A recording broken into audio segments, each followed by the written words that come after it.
Good morning, guys. I'm back. Another morning video because hanging out with my girlfriend later on today. More Game of Thrones. Um, Today is Monday, March 24th. It is 9:43 p.m. I went out for a nice little walk this morning, just around the neighborhood, then down to 7-Eleven. A small update there. I mean, aside from the neighborhood looking like a ghost town, which I guess it should, 7-Eleven's still open. I guess that's somewhat natural. But when I wanted to get coffee, the girl quickly came up to me with gloves. She goes, "Hey, if you want anything, I gotta pour it for you." And I was like, "Oh, okay."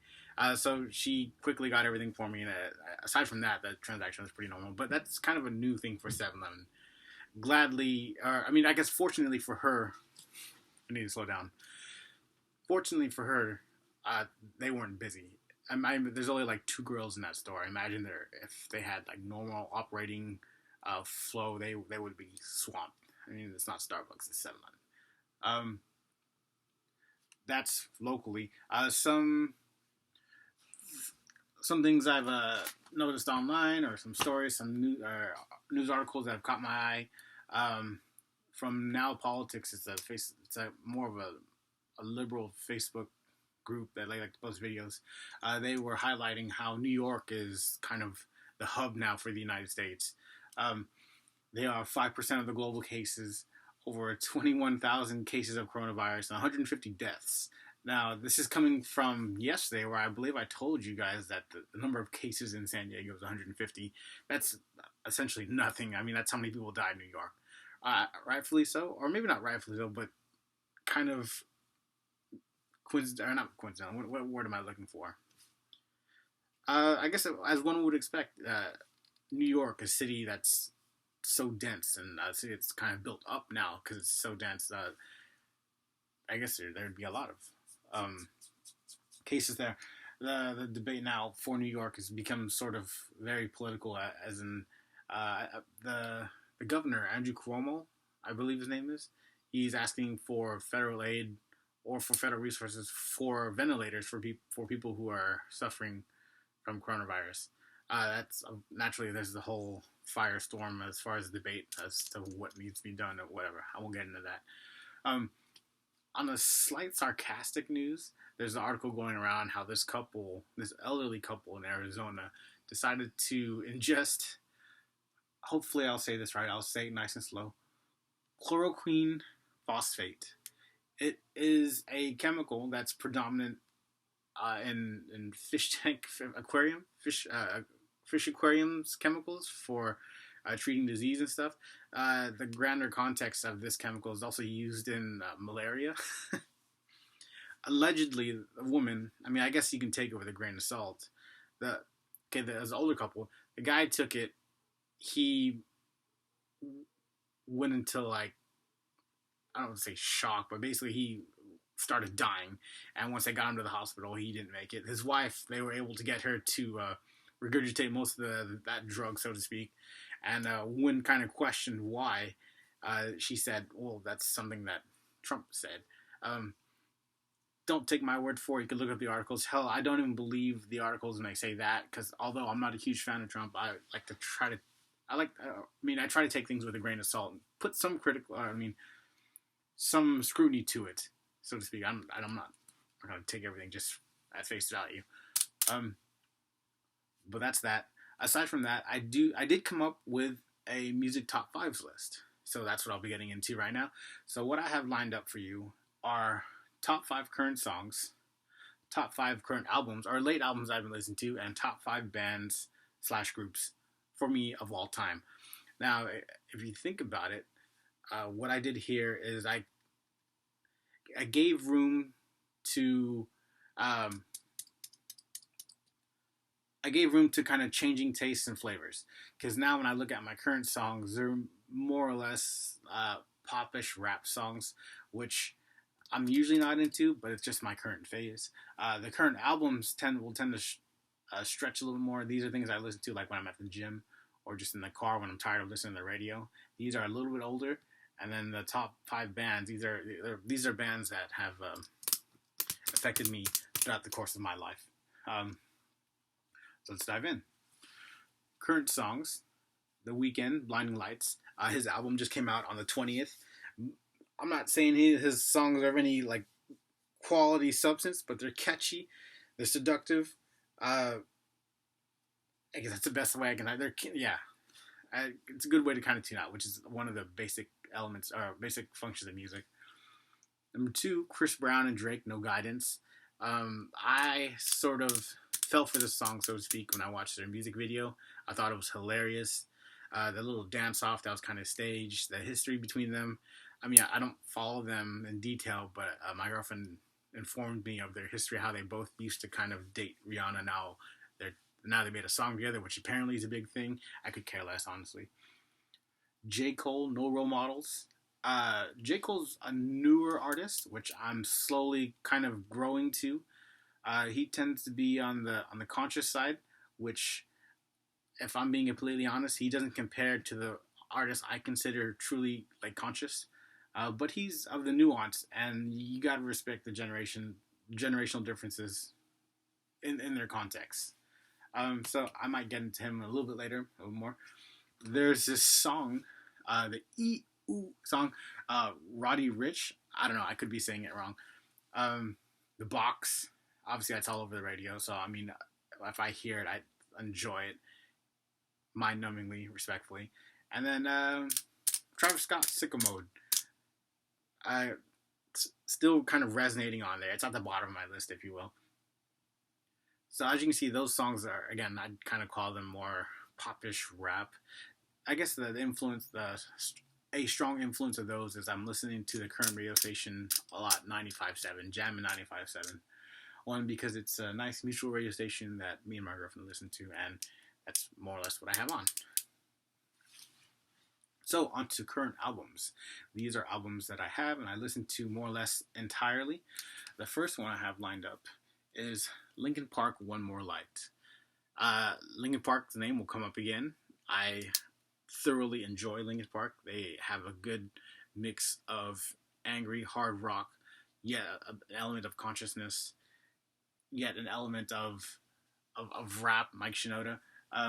One More Light was definitely a departure from the normal sound, but man, One More Light was the album that was released just before Chester Bennington killed himself. And man, I don't know if you guys ever listen to Linkin Park, or if you guys dabble in depression or are kind of feeling that kind of low, but when you listen to this album, you can feel that guy was depressed, and you can. I mean, I'm not gonna say they could have prevented it, but put into a grander context, this album came out. Chester Bennington, rest in peace, committed suicide. Whoa, the album almost looks like a cry for help. It's nuts. I mean, respect. Respects. Next album after that is Ultimate Sinatra. Yes, I listen to Frank Sinatra. There's something about music from the 1950s that is just a genuine happiness. Now, I guess this is the optimist in me, in that when you hear these songs, there's a sentiment deep down inside that there's happiness. Putting Sinatra in the overall context, I mean, it is the 1950s. The United States won the war, and it seemed like life was only on the upcoming, and which it was on the upcoming, arguably, for about 10 years. From there, that's a history lesson, but that kind of gives context of how music can kind of is the expression of the times. And yeah, I picked up Sinatra when I was in a depression, and that kind of optimistic, good feeling music really, really kind of picked me up. And I still like listening to it every once in a while. That, and it kind of bridges the gap generationally. I more or less appear young to a lot of people. I get that. I'm losing that element. Asian genes don't fail me now. But when I talk to when I talk to older people and I say I like Sinatra, or when I'm doing my own thing and I'm playing Sinatra and people see it, like, you like Frank Sinatra? Like, what is that? Like, you're young. And they say that like, oh, like I'm not allowed to relate to this music. It bridges that gap. And it's a better thing, so to speak. I'm glad I got into it.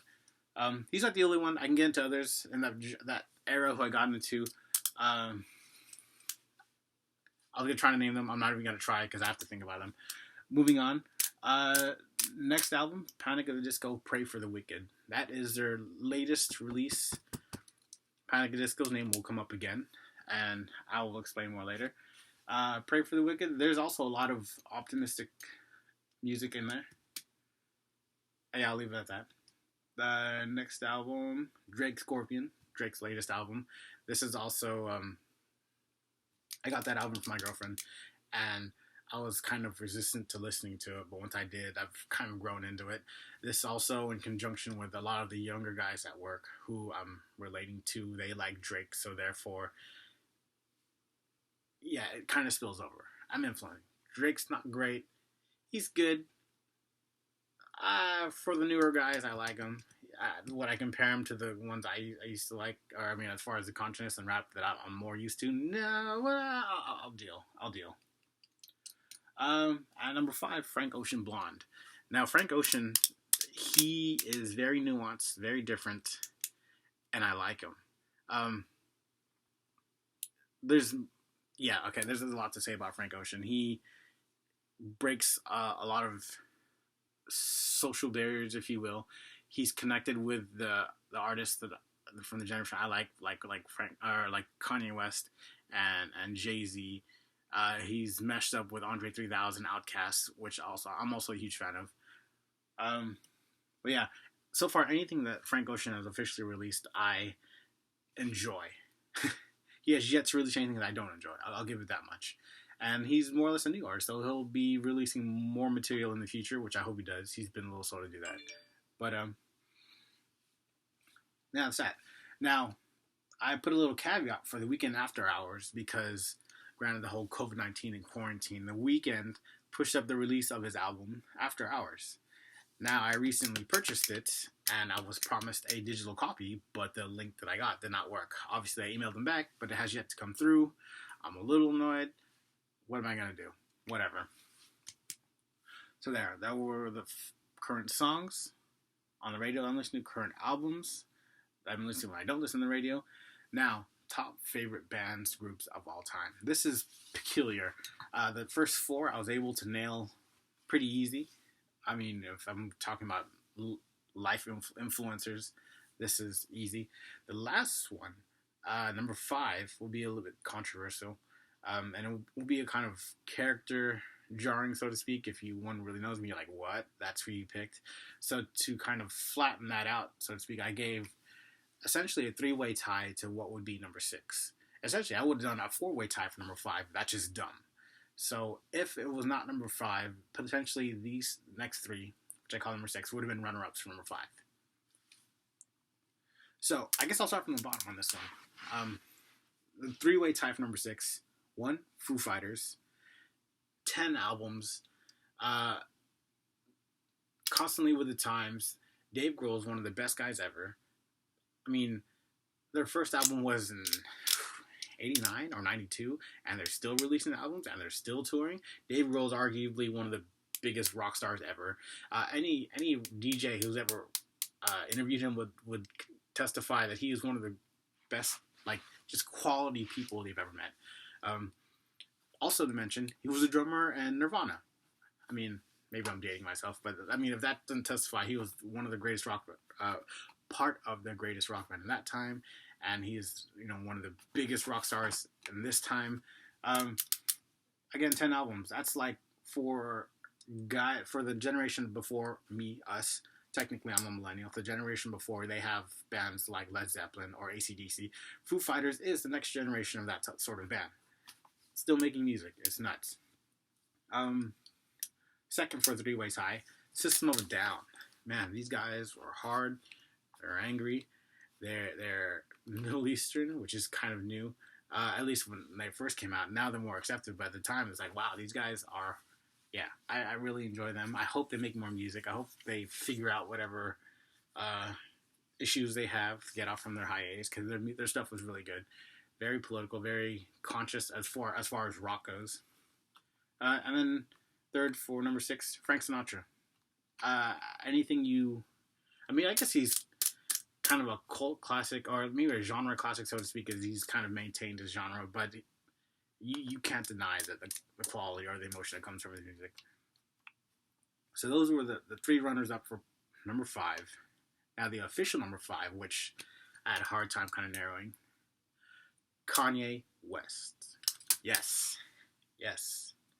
I will defend Kanye West right now for the time being.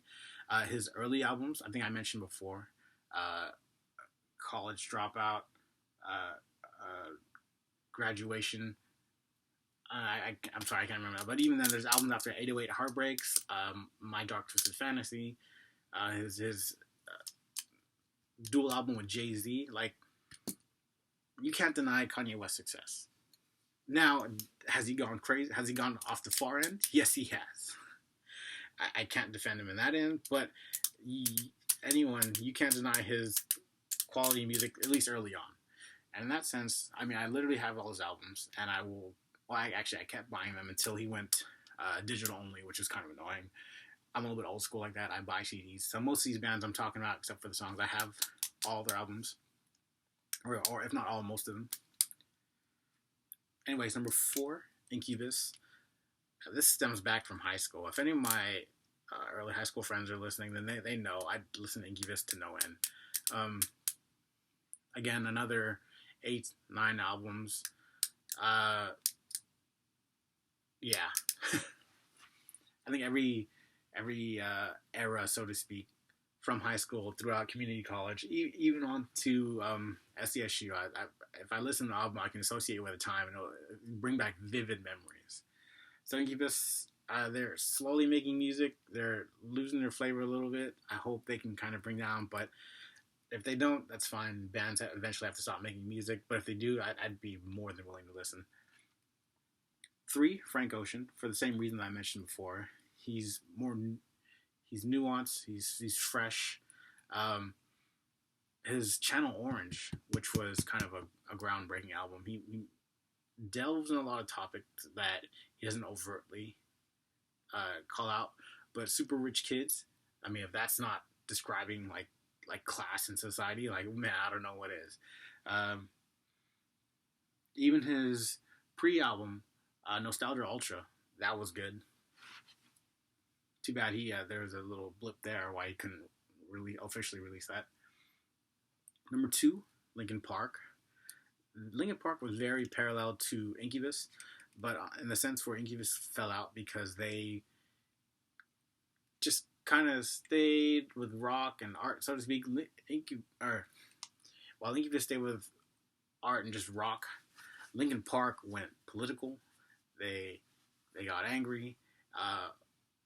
At one point in one of their albums, they have a clip of Mario Sarvo, the infamous, or the famous, depending how you look at it, protest speech over in Berkeley.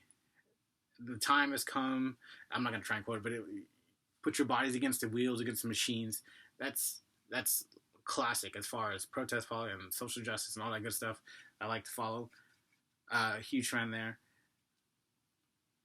Again, also like 10 albums, not to mention their dabbles in remixes. For a while, I think, not for a while, but for at least 4 of their albums that they released, for the studio albums, they released remix albums. So for Hybrid Theory, there's Reanimation, for example, and there's 2 or 3 other ones I'm not going to try and mention because that's not off the top of my head. And yeah, Linkin Park. I mean, rest in peace, Chester Bennington. I don't know how they're going to move on. I don't know how they're going to move on. If they don't, it makes sense. If they did, it'd be a little weird. It's kind of like Sublime. Like, do you find a guy that sounds like Chester Bennington? I don't know. Or maybe it's just time to move on or create a new band. I'd be open for that. Now, number 1, well, I'll just say it. Panic at the Disco. Now, I'm not gay, so to speak, but if I was, Brendan Urie would be my guy. He's got raw talent as far as vocals. He can sing. Early on, they got the emo screamo, yeah. And then even their second album, pretty odd. They went folkish, which they kind of lost me. But their third album, after a few member changes, there was Vices and Virtues, kind of came back a little bit. Then there was Too Young to Live, Too Weird to Die. That's where they got more pop. I don't know. It just rings with me. On top of that, Brendan Urie sang the song for Frozen 2 Into the Unknown, which was pretty, it's like a guy version of the Frozen song. Judge Me If You Want All These. I like Brendan Urie. I like Panic at the Disco. and that's that. So there you go. That's my 5 current songs, 5 current albums, and top bands for me personally at all times. Now, that's not to say that's the entire snapshot. Trust me when I say that I have lots of CDs. I've been collecting CDs for a while. Maybe again I'm old school like that. So bands that I have more than 5 albums to: Stained, Atmosphere, Brother Ali is up there. I have a lot of, if not all, Jay-Z albums.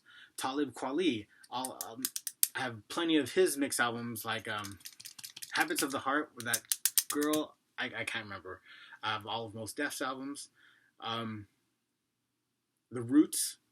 I have all, if not most, of the Roots albums. Did I mention Stained? Yeah, I did. What? Yeah, there's tons of albums that I have that they were good, but if you gotta narrow things down to top 5 and kind of keep up with the times, that's what I tried to do. So, yeah, hopefully this is enough material for you guys to kind of enjoy your boredom with, sharing it with me, or me sharing it with you, whatever you want to look at it. And I will see you guys again tomorrow. Later.